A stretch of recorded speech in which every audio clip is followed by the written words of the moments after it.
Bonjour chers étudiants, donc aujourd'hui on va traiter des exercices sur les méthodes numériques pour la résolution des équations différentielles ordinaires, comme on a pu voir dans le cours.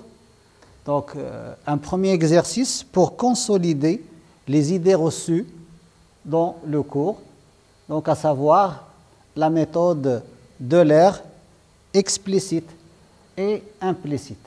Donc le but de l'exercice 1, c'est de montrer que la méthode d'Euler implicite, elle est inconditionnellement stable, alors que la méthode d'Euler explicite présente quelques inconvénients sur la stabilité. Donc on va commencer par voir ou répondre aux questions proposées dans l'exercice 1. Donc on considère le problème de Cauchy standard, y' de t égale à moins a y de t plus b, bien sûr avec a un réel strictement positif et b un réel quelconque, bien sûr avec la donnée initiale y de 0 égale à une certaine valeur y0 réelle. D'accord? Donc pour ce problème-là, donc on peut, pour la question A, donc il est facile de voir que qu'on peut résoudre facilement, explicitement, cette équation-là, que je note étoile. Donc en utilisant les méthodes classiques vues dans les cours d'analyse 1. Donc si vous considérez l'équation différentielle sans second membre,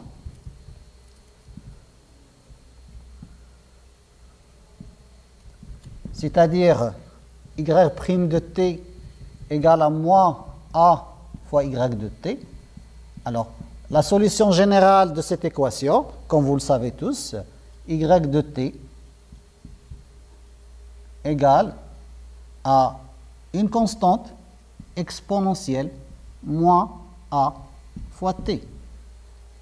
Alors bien sûr, pour trouver la solution générale de l'équation étoile, il suffit d'utiliser par exemple la variation de la constante k, et on va obtenir y exact de t égale b sur a plus exponentielle moins at facteur de b sur de y0, bon, moins b sur a, je pense. Donc on va essayer de voir cette solution. Donc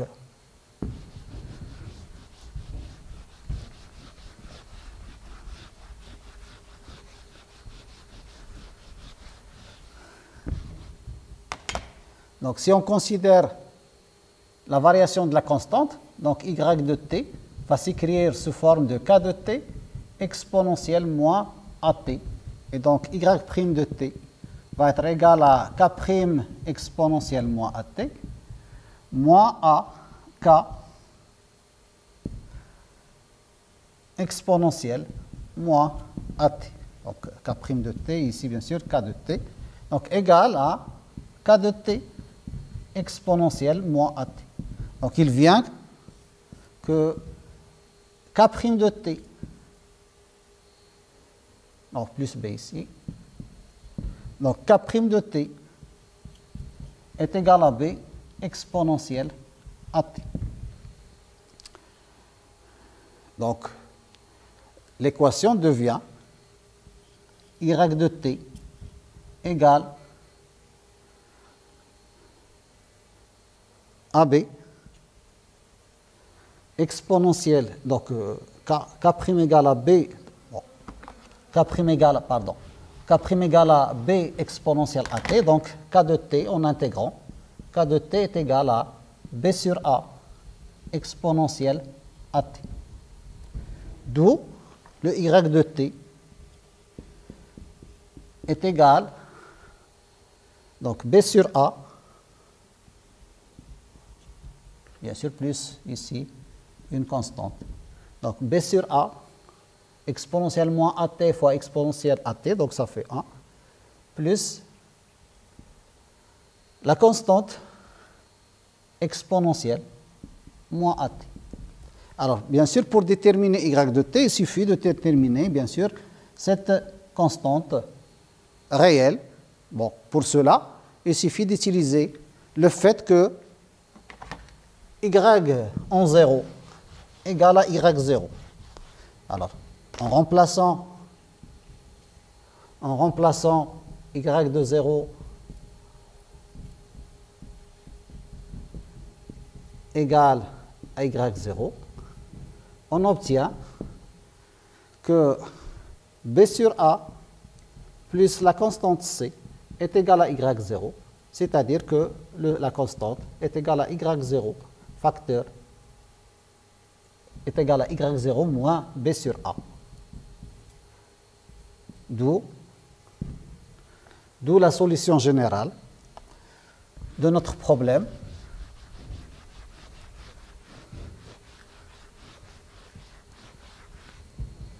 D'où la solution générale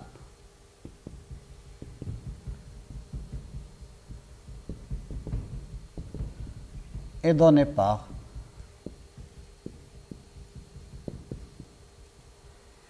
y de t égale b sur a plus la constante, c'est-à-dire y0 moins b sur a fois exponentiellement at.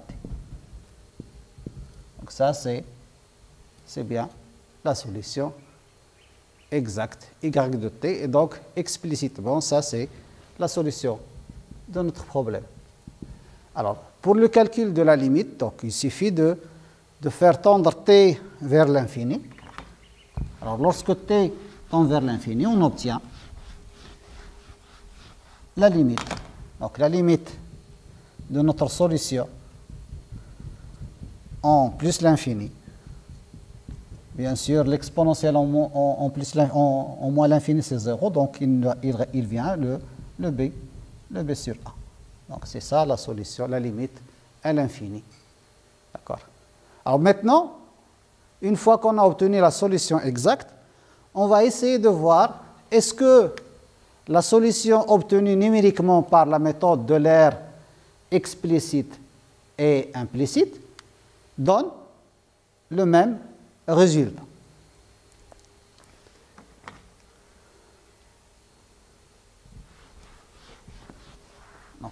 Donc ça, c'est pour répondre à la question B. Donc, explicitement, donc, si on considère un schéma de l'aire explicite avec un pas h constant, et on entend bien sûr les instants de discrétisation Tn est égal à nh. Donc on a le schéma de l'aire explicite.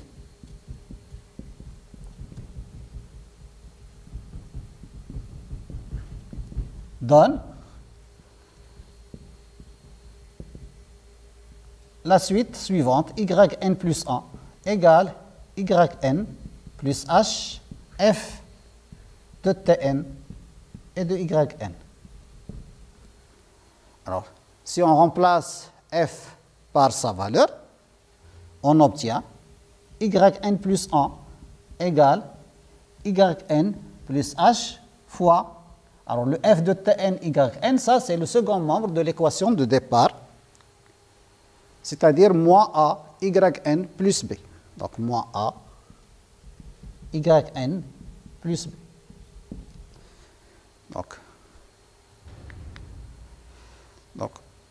Donc si je factorise cette dernière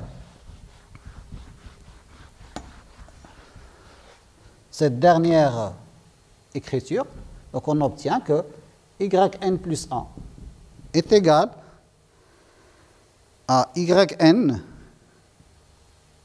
facteur de 1 moins AH plus BH.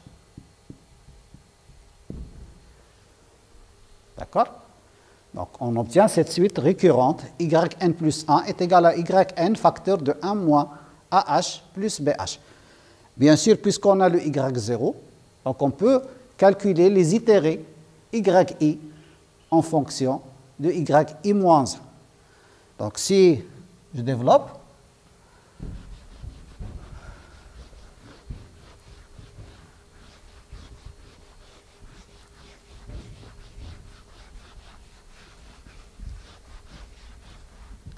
donc si je développe, donc de même yn est égal à 1 moins AH yn moins 1 plus BH, il vient que yn plus 1 est égal à 1 moins AH fois yn, donc 1 moins AH au carré yn moins 1 plus 1 moins AH fois BH plus BH. De suite ensuite, donc on peut obtenir une solution générale. Donc yn est égal à 1 moins AH à la puissance n y0 plus 1 moins AH à la puissance n moins 1 fois BH plus 1 moins AH à la puissance n moins 2 BH plus jusqu'à le dernier BH. Ou encore, le yn va s'écrire 1 moins AH à la puissance n y0 plus.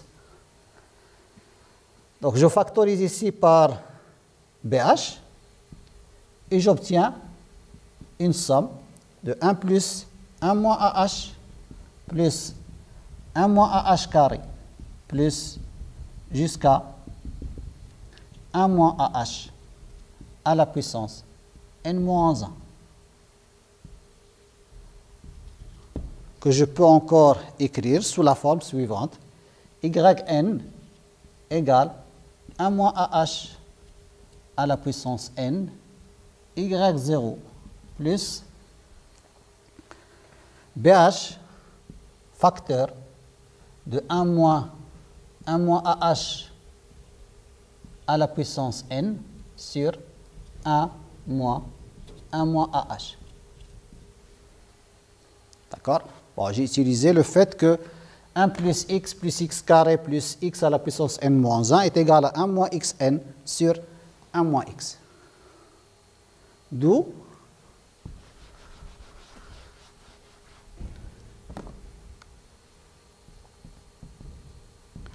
le yn s'écrit 1 moins AH à la puissance n y0 plus, alors ici j'obtiens plus b.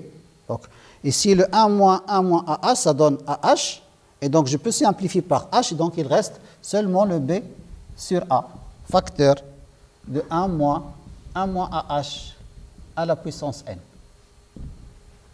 Ça c'est la forme finale de yn.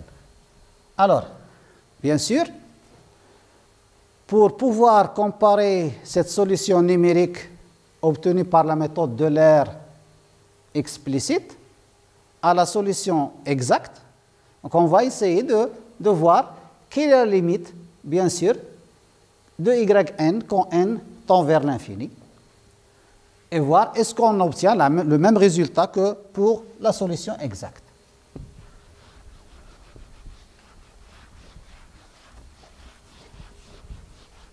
Alors, n'oublions pas que la solution exacte, la limite quand t tend vers plus l'infini, on sait qu'on a que la limite quand, donc de solution exacte bien sûr, lorsque t tend vers plus l'infini est égal à b sur a Donc, d'après la première question. Alors maintenant, pour avoir le même résultat avec la méthode de l'air explicite, donc il faut bien sûr poser une condition sur la quantité 1 moins AH à la puissance n. Alors, pour avoir donc la limite de yn lorsque n tend vers plus l'infini, bien sûr, n'oublions pas que le Tn, c'est NH. Donc, bien sûr, quand t tend vers l'infini, c'est-à-dire lorsque n tend vers l'infini. Donc, c'est la même chose. Donc, la limite de yn quand n tend vers l'infini, donc, il va être égal à b sur a, si bien sûr, et seulement si, 1 moins AH, en valeur absolue, est plus petit que 1. Pour avoir ici une limite nulle, et là une limite nulle, pour obtenir juste le b sur a. Donc, vous voyez que, bien sûr, pour avoir la même limite que pour la solution exacte, il est impérativement conditionné par le fait que 1 moins AH soit plus petit que 1. Donc, c'est-à-dire que le H doit être plus petit que, bien sûr, le H c'est un pas positif, plus petit que 2 sur A. Donc, ça, c'est la condition pour avoir le même résultat que pour la méthode, pour la solution exacte. Donc, on va voir ce que ça donne lorsque, au lieu d'utiliser la méthode de l'air explicite, on va utiliser maintenant la méthode de l'air implicite. Donc, vous voyez que pour avoir le même résultat, on est obligé de prendre un pas H plus petit que 2 sur A. Alors, on va refaire le même travail, mais cette fois-ci en utilisant la méthode de l'air implicite.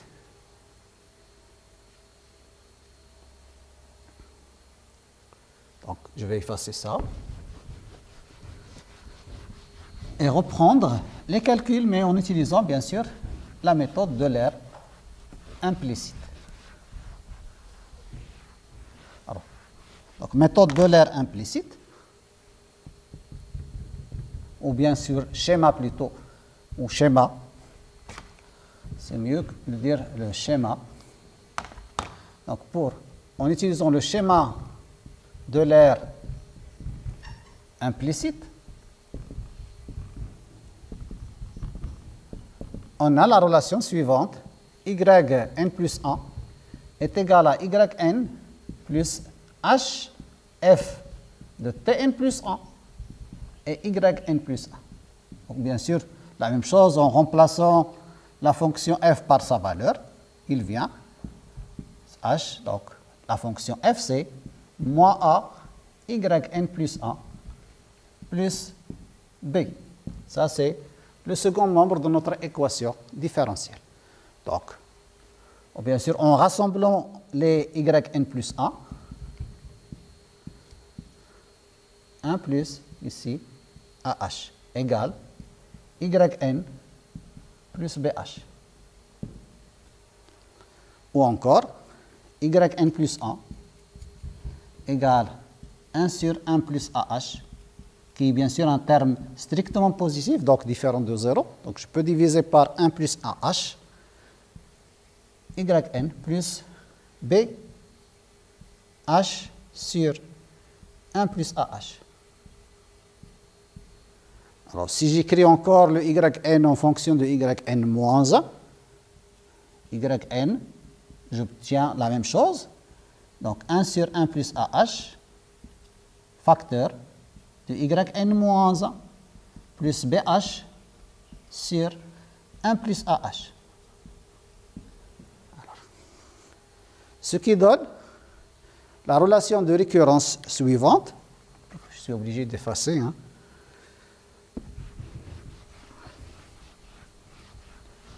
Ce qui donne la relation de récurrence suivante.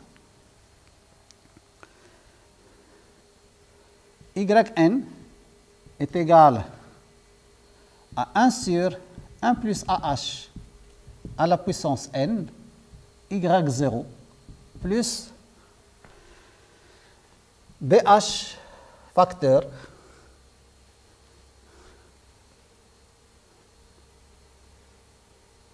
ici, donc BH sur 1 plus AH, facteur de 1 plus 1 sur 1 plus AH, plus jusqu'au dernier, plus 1 sur 1 plus AH, 1 plus AH à la puissance n moins 1.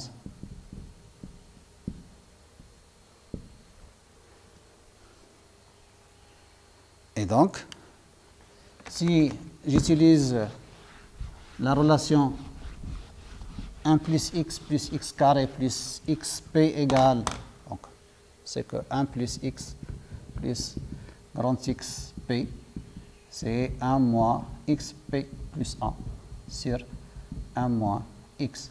Donc on obtient yn égale à 1 sur 1 plus AH à la puissance n, y0, plus BH sur 1 plus AH, facteur, alors 1 moins 1 sur 1 moins AH à la puissance n, sur 1 moins 1 sur 1 moins AH. Non, plus, pardon. Ici, c'est un signe plus. 1 sur 1 plus. Voilà. Alors, le 1 sur 1 moins 1 plus AH, ça donne AH sur 1 plus AH. Donc, ça se simplifie. Donc, il vient que le yn égale à 1 sur 1 plus AH à la puissance n y0 plus B sur A. Donc, en simplifiant avec le 1 plus 1 AH, facteur de 1 moins 1 sur 1 plus AH plus à la puissance n. Bien sûr, on voit ici que le 1 plus AH est plus grand que 1. Et donc, ce terme-là tend vers 0 quand n tend vers l'infini, sans aucune condition sur le pas h. Donc, à la limite de yn, lorsque n tend vers plus l'infini, c'est exactement B sur A, ceci indépendamment du pas H choisi.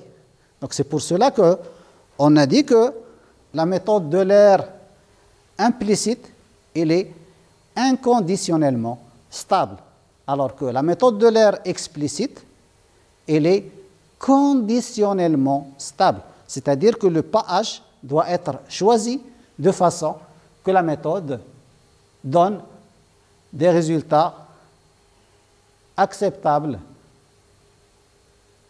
comparés à la solution exacte. Donc, ceci répond à la question B, C et D.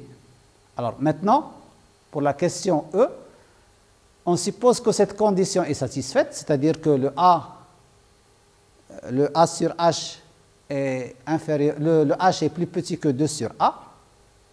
Pour avoir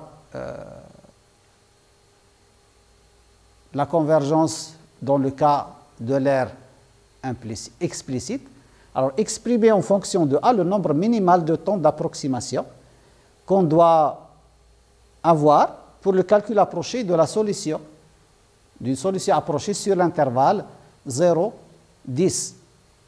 Alors avec A, et on va exprimer la valeur de H lorsque A égale à 100.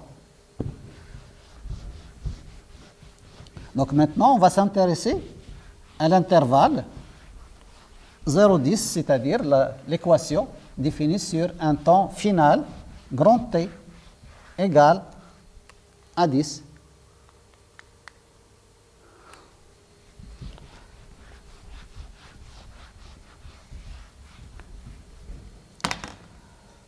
Alors,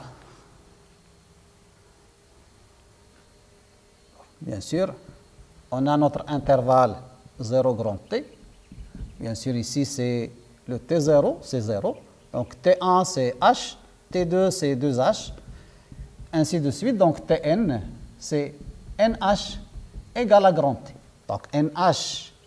Donc, N, c'est le nombre de nœuds. Hein? Ou bien N, c'est le nombre d'intervalles plutôt. Hein? Donc, de T0 à Tn, donc on a N plus 1 nœud, donc on a N intervalles. Et donc, on doit faire le calcul sur chaque nœud de la subdivision, excepté le nœud de départ, puisque la solution initiale est donnée, puisque le y T0, y de 0, c'est y0 donné. Donc, ça, c'est connu. Donc, on doit calculer les autres solutions sur chaque nœud. Donc, on doit calculer n valeurs distinctes sur chaque nœud de l'intervalle. Donc, NH égale à grand T. Donc, ça veut dire que N égale, ou bien H égale, pardon, H égale à T sur N. Bien sûr, pour avoir la consistance, on a dit, pour la méthode d'Euler, pour le schéma d'Euler implicite, explicite, on a imposé le fait, hein, on a que H doit être plus petit que 2 sur A. Ou encore, T sur N plus petit, puisque H égale à T sur N, plus petit que 2 sur A. Donc, ceci entraîne que le N doit être plus grand, bien sûr, que A fois T sur 2. Bien sûr, puisque N est un entier naturel, donc N supérieur ou égal à la partie entière de AT sur 2 plus 1. Alors, dans le cas, donc ça c'est le nombre de nœuds sur lesquels on doit calculer les solutions numériques. Alors, dans le cas où A égale à 100, et bien sûr le temps final égale à 10, puisqu'on a dit que on calcule la solution approchée sur l'intervalle 0, 10. Donc, lorsque T final égale à 10 et A égale à 100, on va avoir N supérieur ou égal à donc 10 ici, donc 10 sur 2, donc 5 fois donc 500. Donc N supérieur ou égal, N supérieur ou égal à 501. Donc la valeur minimale, c'est 500, une itération. Ce qui fait que le nombre d'itérations est assez important, juste sur un intervalle petit qui est 0,10. Donc c'est pour cela que pour avoir des résultats acceptables en utilisant la méthode d'Euler explicite, on doit faire beaucoup de calculs sur chaque nœud. Donc, on doit avoir plusieurs nœuds pour avoir une bonne solution numérique. Bien sûr, on a déjà répondu à la question F, puisqu'on a déjà utilisé le schéma d'Euler implicite et on a montré que, bien sûr, que la limite de yn égale à la limite de y indépendamment de h. Voilà, donc ça répond à l'exercice 1. Donc le but de cet exercice, c'était de consolider les résultats vus dans le cours. C'est que la méthode d'Euler implicite est inconditionnellement stable. Par contre, la méthode d'Euler explicite, elle est conditionnellement stable. Donc il faut toujours faire attention au choix du pas de la discrétisation. On va passer maintenant à l'exercice 2. Donc, alors l'exercice 2, donc on va considérer un autre schéma qu'on a vu déjà, c'est le schéma du point milieu. Le schéma du point milieu. Donc le schéma numérique est le suivant, U indice n plus 1 égale à UN plus HF de Tn plus H sur 2, UN plus 1 sur 2. Et bien sûr, la donnée initiale U en 0 égale à U0. Alors, bien sûr, ce schéma-là, il est obtenu en utilisant, bien sûr, l'approximation suivante. Alors, si on considère le problème de départ, le problème de Cauchy, donc, problème à valeur initiale, U' de t égale à f de t, u de t, et u de 0 égale à u0. Alors, bien sûr, ceci, bien sûr, quel que soit t, dans un intervalle 0 grand t, t, bien sûr, le temps final. Donc, on peut dire que cette équation, on peut écrire aussi que l'intégrale entre Tn et Tn plus 1, bien sûr, Tn est une discrétisation de l'intervalle 0t, donc de U' de t dt, est égale à l'intégrale de Tn, Tn plus 1, f de t, u de t, tt. Donc, ceci donne U Tn plus 1 moins U en Tn égale à l'intégrale de Tn à Tn plus 1 de f de t, u de t dt. Alors, ici, si j'utilise une approximation du point milieu, alors l'approximation du point milieu, donc l'intégrale de alpha à bêta d'une fonction g de s ds est égale à bêta moins alpha fois g du point milieu entre alpha et bêta, c'est-à-dire alpha plus bêta sur 2. Donc ça, c'est la formule connue du point milieu. Donc il vient, donc si on utilise cette approximation, on obtient le schéma suivant. Un plus 1 égale à un plus h, f de Tn plus h sur 2, un plus 1 sur 2.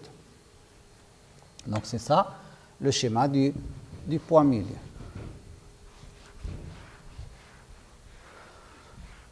On va montrer que ce schéma-là est consistant à l'ordre 2.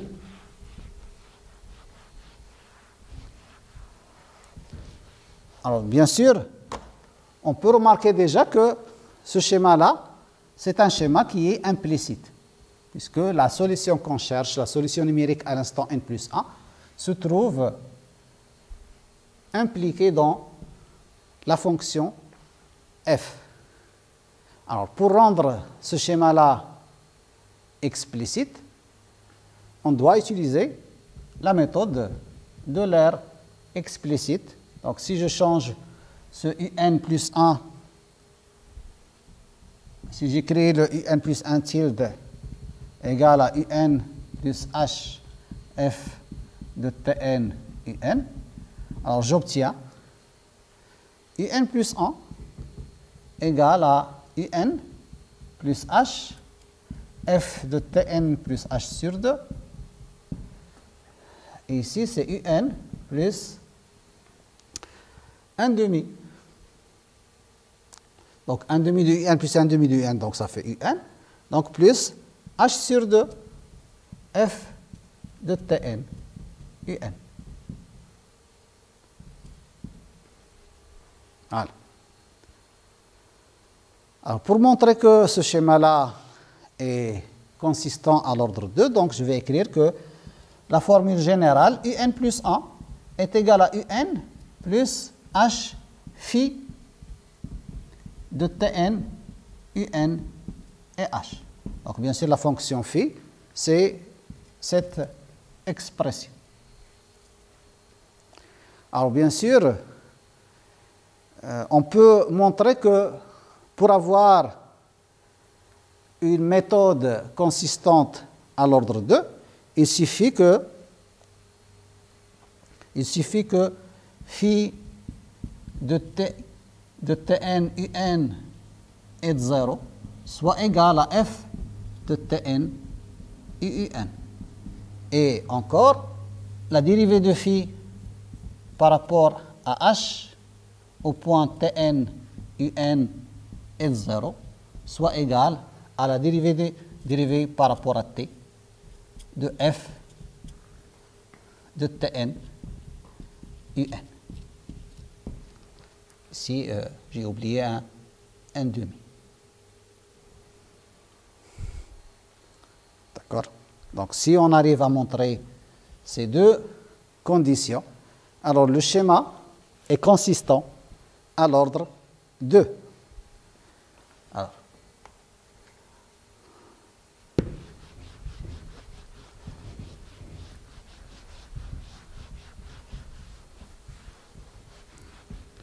si je calcule le phi de Tn un est de 0, donc je remplace ici h par 0, donc ça va faire f de Tn et ici un. Donc déjà, je peux dire que ça donne l'ordre 1 de consistance. L'ordre 1 de consistance. Alors pour l'ordre 2, je dois calculer la dérivée partielle de la fonction phi par rapport à h et faire le calcul au point h égale à 0. Donc l'expression de phi, c'est ça. Donc si je calcule la dérivée de phi par rapport à h au point Tn un h, ça fait 1 demi. Bon, la dérivée ici, donc ça fait 1 demi. La dérivée de f par rapport à la première variable, c'est-à-dire par rapport à t, au point Tn plus h sur 2 un plus h sur 2 f de Tn et de un.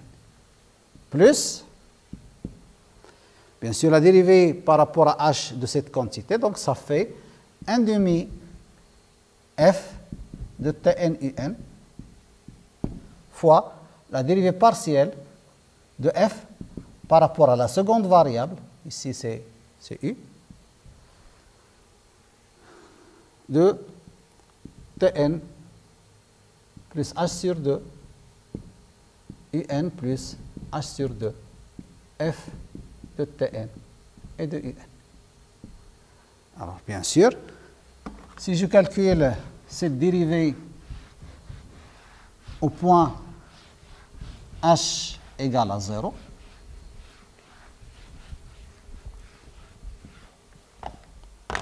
alors, en h égale à 0, donc d de phi par rapport à h au point Tn un est 0, donc ça fait 1 demi la dérivée de f par rapport à t au point Tn un plus 1 demi f de Tn un dérivée de f par rapport à u au point Tn un.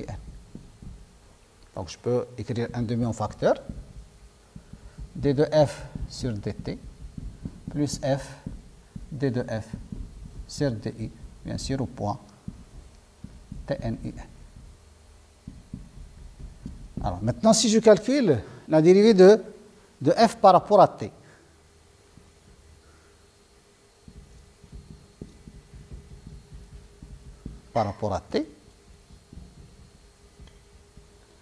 puisqu'on a ici une fonction de deux variables,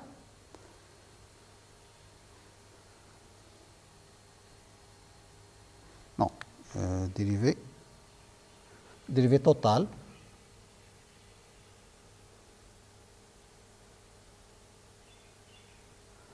non, ici, le second membre, c'est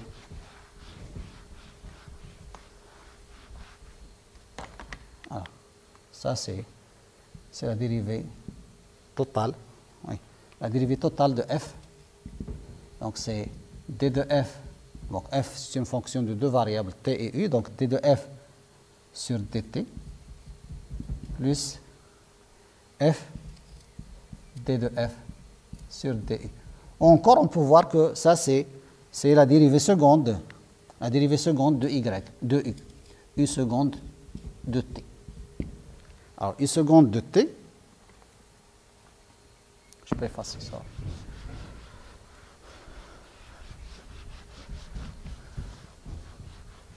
Alors, u' de t, bien sûr, c'est f de t et u de t. D'accord? Donc, si vous calculez le u seconde de t, donc ça fait la dérivée par rapport à t de f de t et de u de t. Donc, ça fait aussi, donc, la dérivée de t par rapport à t, c'est 1, donc ça fait df sur dt, plus la dérivée de u par rapport à t, fois la dérivée partielle de f par rapport à la seconde variable. Donc ça fait d de f sur dt, plus, alors, d dérivée de u par rapport à t, donc c'est u' de t, et u' de t c'est f. Donc f de t, u de t, fois la dérivée partielle de f sur du, point t, u de t. Donc vous voyez bien sûr que la dérivée de phi par rapport à h est égale à 1 demi u seconde. À 1 demi u seconde qui est cette expression-là. 1 demi d de f sur dt plus 1 demi. Voilà. Donc ça c'est u'. Donc on peut conclure que ce schéma-là du point milieu est d'ordre 2. Alors, montrer que c'est un schéma de Runge-Kutta et donner le tableau de Butcher.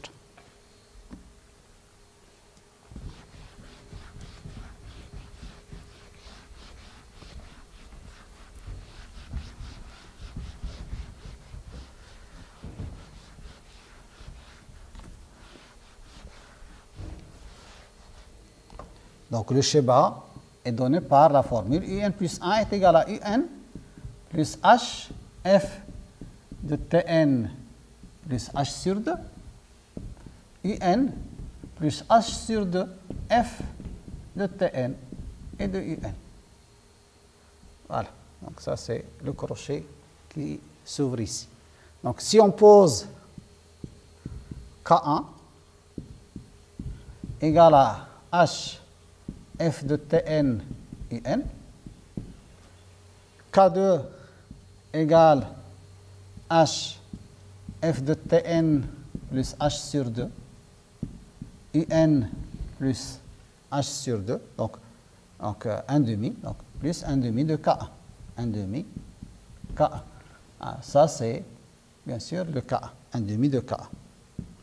Et bien sûr le un plus 1, c'est égal à un plus 0 fois K1 plus K2. Alors, le tableau de Butcher,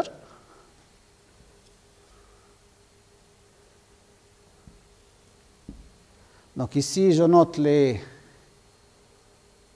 valeurs, les coefficients de H, ici les coefficients de U. D'accord? Alors, les coefficients de H pour K1, donc c'est 0. Donc ça, ici, c'est 0. Les coefficients pour K2, alors pour le H, donc ici, c'est 1 demi. Et pour ici, c'est 1 demi. Alors, pour la formule, les coefficients des KI, ici, on a 0. Et pour K2, c'est 1. Bien sûr, la somme ici, c'est 1. Donc ça, c'est les coefficients pour le K1. Ça, c'est les coefficients de K2, bien sûr, ici, donc ce terme-là. Bon, je vais utiliser une autre couleur. pour mieux fixer les idées. Donc ici, on n'a rien ajouté ici, plus 0 fois h, plus 0 fois f. D'accord? Ici, c'est 1 demi. 1 demi fois h, donc ça, c'est ce terme ici. Et là, c'est 1 demi fois k. Ça, c'est les coefficients, bien sûr, des KI. Le 0, il est ici. Et bien sûr, le 1 ici. Donc, c'est comme ça qu'on définit la table de Butcher.